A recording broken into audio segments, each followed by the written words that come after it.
Welcome to Networking RX, a podcast devoted to helping business professionals like you enhance your networking skills in order to become more proficient giving and receiving quality business referrals and improving the overall quality of your life and the lives of those around you. The Networking RX podcast is a production of AmSpirit Business Connections, an organization whose mission is to empower business success through networking. You know, people think when they think of networking, they think of business. I'm going to go out and get me some business. And that's what they think networking is all about. And in many respects, it is. But one of the things I have been fond of saying is that, it's just a great tool for getting yourself involved in the community, for getting out there and volunteering, if you will. In fact, when I'm on podcasts, a lot of times people will ask, what's that one thing that somebody can do today or, this week, take action on to get themselves better networked? And my standard answer is, and I firmly believe this, is find something you love and get out there and volunteer. You're going to be elbow to elbow with other people who care. They're going to see that you care, and great things will come from it. I firmly believe that. I have my own stories related to that, but today's not about me. No day's about me. I've got kids. I've got a wife and kids. There's no day about me. I have a guest on today. He's laughing at me right now, Sean Christie, and he's a great fit for this podcast because not only does he have 20 years experience working with 800 companies internationally, he brings a lot to the table because all the philanthropic things that he does. He has a charity called Beckett's Buddies. We'll touch on, but I was on his LinkedIn profile, and I'll get that in the show notes. But it's absolutely amazing all the things that he is tied into, and I'm willing to bet that has helped him professionally. And so when I was introduced to Sean, I thought this would be great to have somebody come on, because it's easy for me to talk. Everyone hears me talking and it really gets discounted. But when you hear somebody else out there who's kind of living what I talk about, living what Bob Berg talks about, just bringing value to the world and just trusting things will come back. So Sean, I am going to shut up and welcome to the program. Thank you. It's good to be here. And for those listening, I got Sean was introduced to me by a friend of mine, Noemi, who's over in Europe, and Sean's name is spelled Shon. And when I first saw the name, I'm like, okay, what country is this guy in? Portugal? I don't know, right? And I look on his LinkedIn profile, and he's in Ohio with me. We are literally 2 hours apart at this moment in time, suffering through the Ohio muggy heat, which beats the Ohio freezing cold. So let's start out. Tell me your journey, if you could. Take me. Sure. So it's funny, and I'll tie service in because I think it's important. And I really learned that during my college days at the University of Akron.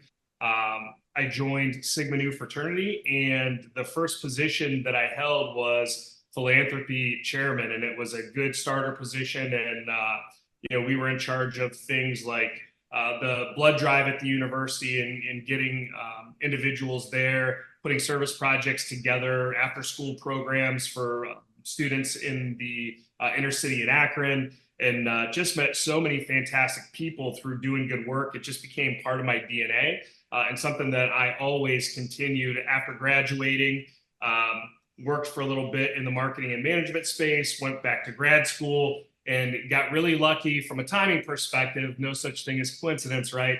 2007 to 2009, did my master's. And at that time, Facebook was a college campus tool, and you had to have a .edu address. And the undergrads that I work with got me on Facebook. Fast forward to graduation, Facebook goes commercial to .com for everybody, right place, right time. And this is where Beckett comes into play. Beckett, we knew prenatally would have Down syndrome. When he was born, he had some other complications. And so, I had amassed a decent following on Facebook at that time, and had just put a post out and just said, hey, would appreciate your prayers. Here's what's going on. We're also doing this fundraiser. And, we made maybe $5,000 overnight. And I didn't see a single human. Nobody was doing fundraising through social media at that time because it was so new, only personal platforms. And I'm thinking, okay, he was going to have a significant road ahead of him in terms of challenges medically. And so I knew that I was going to have to do something different. Took my 401k savings, went all in, and decided I was going to open a social media marketing company because while I was in the hospital doing research, could not find any in the state of Ohio. So we get credited with being the first niche social media agency. I did find one in New York at that time, but thought, wow, that company's working with Ford and Coca-Cola and some of these bigger brands internationally. So I'm like, there's got to be a play for a small to medium sized market. And so going back with that service mindset, businesses did not quite understand it yet, but philanthropically, I had a case for support based on what I had done when I launched Beckett's Buddies. And we had a lot of success getting other people to the cause. Probably the largest amount of fundraising done from a social media perspective for our group, the Upside of Downs, now the Down Syndrome Association of Northeast Ohio, through the tool of Facebook specifically. So other nonprofits took note, and before we started to really be able to sell it, we were providing value. And so we would donate it to charities. Hey, listen, if we can have a good level of success for you, we'll give you a couple months free and some strategy work. If it works and we're delivering value to you, would love for you to hire us. And so that's how we got our first series of clients. It was all nonprofit work, and since then, probably the portfolio has been about 20% nonprofit because people pay attention when somebody's talking about a cause that's near and dear to them. So kind of that service mentality has worked well from a fundraising perspective, and has led me to other organizations like Rotary, definitely some things within our school district, Schools Foundation, still very involved with my fraternity on the national board level, and service and social and networking, to your point, go hand in hand because they're social networks, and doing good helps you stand out in that regard. Well, I didn't want to interrupt you, but early on in your story, you're talking about taking this position with the Sigma Nu fraternity, which really in hindsight was probably the best position. Because if you're the president, you're just getting crap from everybody. Trust me, I was the president. I was always getting early morning calls like, hey, so-and-so did this, anyhow. But I would imagine that volunteer, it just puts you on the map on University of Akron. And I mean, That's not a small campus. Okay, it's not Ohio State, but it's not a small campus. But pretty quickly, everybody knew who you were. Yeah, I mean, it was a great, because it involved the campus community, it involved all the fraternities and all the sororities. And so it was a very quick way to meet people by doing good. And to your point, people that have similar mindsets to you, which was great. And still many of my friends to this day. And I did do a stint as president down the road, and I remember those phone calls and all the fun stuff that goes along with it, but I wouldn't trade it for anything. Yeah, well, every fraternity has that knucklehead who's just going to do something stupid that just kind of throws shade on everybody else, and you got to answer for it. Anyhow, we won't go down. That's a whole nother podcast. But I'm on Sean's LinkedIn, and a lot of times you see people's LinkedIn. They have several educational experiences or work experience. I'm looking at his volunteer. It lists two. It says president of the board of directors for Leadership of Ohio, member of the board of directors for Sigma Nu fraternity, and then it says show all 18 volunteer experiences. I won't get into every one of them, but it's like you're a junkie. I mean, you come home and tell your wife, "Hey, I'm doing this," or another one. Yeah, it's funny when people ask me about my hobbies. I say volunteerism. Some people work on cars and ride motorcycles or boat. I like to volunteer as my hobby. Well, and again, as I said, a president of the board of directors, Leadership of Ohio, and you were mentioning before we hit record, you're coming down to Columbus. You've got a statewide initiative or gathering next week, and you're going to you're going to be shoulder to shoulder with people from all four corners of the state. Ohio's pretty square. That's pretty accurate. And I would imagine you're going to be meeting with, or there'll be interaction with state governmental leaders of all kinds. Yeah.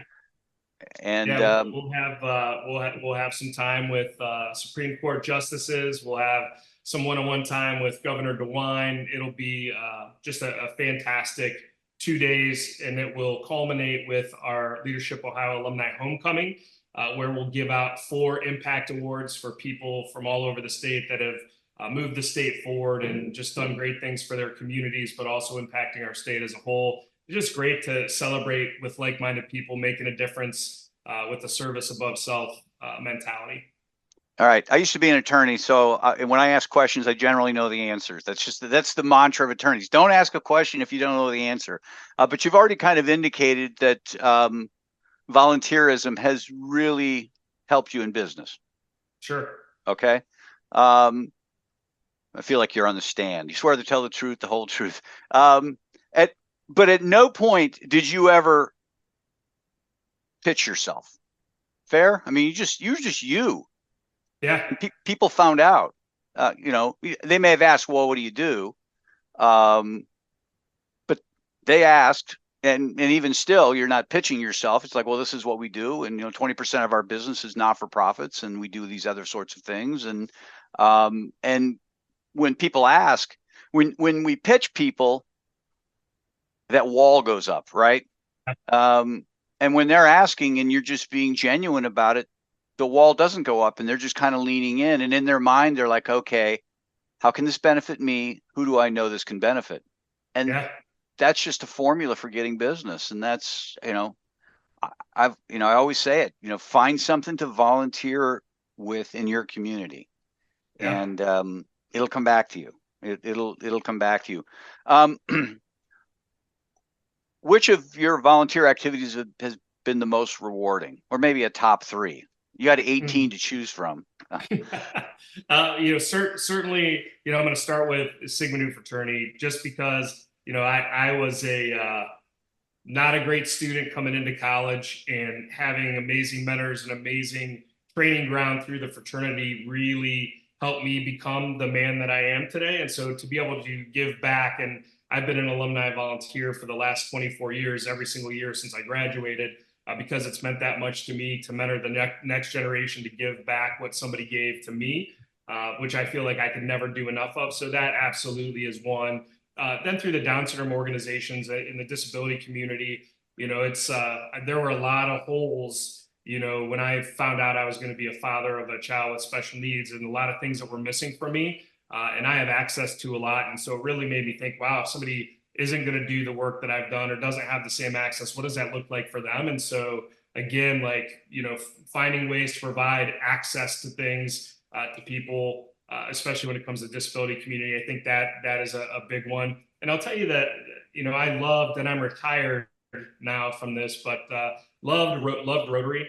That was a great organization I spent a lot of time with. I was the 100th president of our club. And one of the things, there's a place where you just serve and awesome things happen. And I've seen the club that I'm a part of raise millions of dollars, like a small group, 100 people raising $1 million or $2 million or $7 million to create this incredible Rotary camp for children with special needs. I mean, this place has a high ropes course for individuals in wheelchairs, which I've never seen before, on a beautiful lake. And so that was a great experience for me. And I'll never forget ringing the bell the first time when I became president. I never looked at it closely, but since I was up at the podium and I went to ring the bell to close the first meeting, I saw an inscription on the bottom of the bell that really stuck with me. And this is a 100-year-old bell or so. And it said, "He who serves best profits most." And that really stuck with me. And I'm like, wow. I'm like, that is a powerful statement, but I found that to absolutely be true. And serve with the servant's heart, not because you think you're going to get something out of it, to your point. What was that again? He who serves best profits most. Love it. Totally love it. Totally. You You dabble in neuroscience too. I was looking at your bio and have kind of a background in that. Where did that interest come from? So I was doing this mental toughness program last year called 75 Hard by Andy Frizzell. And there's a lot that goes into it. A couple workouts a day, no drinking, good diet, reading a book every day, 10 pages. And I was, during my outdoor workouts, I was listening to podcasts. And so Andrew Huberman was one that I was listening to a lot. And then I was listening to a couple other business podcasts. And as I am looking at my core business and social media, it's at a crossroads right now where AI is really getting ingrained into my space from a production perspective. And so if individuals, companies, organizations believe that like ChatGPT and some of the graphic design tools can really do the work of an agency, that's really going to hurt my core business long term. And I do think that it will. I'm not really seeing it yet, but I'm trying to get in front of the curve. And so when I looked at the equation, there's the content that people are putting out, which is now being done at least a little bit to some degree by AI. And then there's the consumers of the content, which those are all humans. So you've got humans here, but you've got a heavy AI influence. What AI really can't do is consume the content for the consumer. And so I decided I wanted to get on the other side of the equation. So I trademarked Neurosocial and Neurosocial Labs. And I want to pivot from a content creation company to a social media optimization, campaign optimization company. And so we've got a partnership with the University of Akron where we have software and hardware where we can produce content or take an organization's content, put it in front of somebody on a computer, and then we can track their biometrics. So we can look at their temperature, we can look at their heart rate, you do body heat mapping. So we get that component when they see certain things. But what I really like is we can also see their emotions. And so if like 82% of women, when they saw this part of the video, they smiled, meaning they liked it. And so we can compare campaigns against each other and tell an organization, hey, 9 times out of 10, this is going to win with your target demographic because of X, Y, and Z. Here's the biometrics, here's the eye tracking, here's the fixation. And so we want to be able to provide that level of data so that we can get out of competing with computers and just focus on giving some really valuable market research to organizations, because you're in an attention game on social media. And we really need to understand, in my opinion, why people do what they do, why they react, what A, catches their attention, B, what keeps it, and then C, what converts it. And so I'm really moving heavily into that space and understanding the behavioral science and neuroscience behind why. Oh, that's great. It reminds me of something I read several years ago talking about bookkeepers. And in the early 80s, there were like 400,000 bookkeepers in this country. And spreadsheets have been around for a long time, but they weren't electronic. They were giant sheets of paper, and numbers would work through this. You change the number, and then when the electronic spreadsheets came along, and you could change the number, it would instantaneously change every cell. 400,000 bookkeepers lost their jobs. And again, that's kind of artificial intelligence, right? I mean, it's very early form of it. But within 10 years, it created 700,000 analyst jobs that you could really start to dig into things rather than, okay, we got to waste our time erasing and putting new pencil marks in. And I see the same thing with respect to AI. It's just going to free us up to really kind of dig into things. And I don't think there's anybody out. Well, I shouldn't say it. The people who are going to be successful with AI are not just going to take it at face value.